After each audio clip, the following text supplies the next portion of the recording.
How to add or enable passkeys on Binance app. Hi guys, in this video I will show you how you can do this easily, so make sure to watch the video carefully until the very end.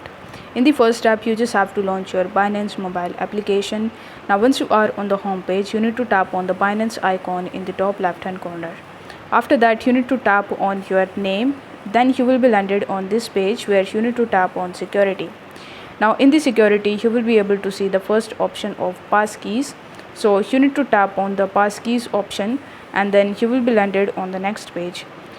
Over here, you just have to tap on add passkeys in the bottom and then you will be able to see the authentication in front of you. So you just have to provide the authentication and then you just have to press the submit button. Afterwards, you just have to follow further on screen instructions in order to enable passkeys on your device. You just have to simply turn the toggle button on that you see on the passkeys page, and this way you will be able to easily add passkeys. I hope this video was helpful, and if it was, then don't forget to like the video and subscribe to the channel. Thank you so much for watching.